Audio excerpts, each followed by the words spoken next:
What is the difference between tuple and list in Python?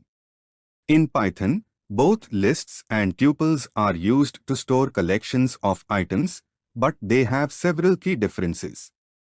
First is mutability.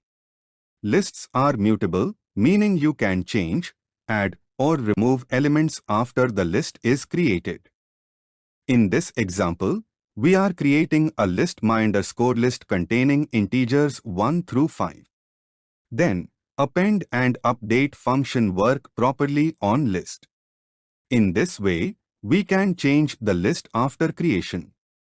Tuples are immutable, meaning once a tuple is created, you cannot change its contents. You can't add, remove, or change elements.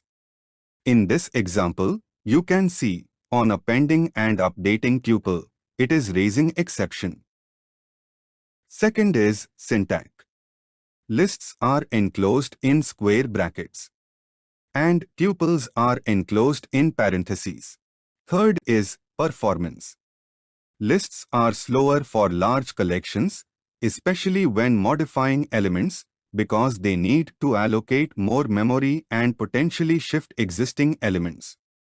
And due to tuples' immutable nature, tuples are generally faster than lists for iteration and accessing elements.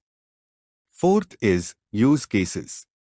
Lists are used when you have a collection of items that may need to be modified, such as a list of tasks, user inputs, or data records, and tuples are used when you want to ensure the data cannot be changed accidentally or to represent fixed collections, such as coordinates, RGB color values, or database records. If you found the video valuable, we encourage you to subscribe, like, comment, and share. By subscribing, you will stay updated with our latest uploads and never miss out on new content that can benefit you.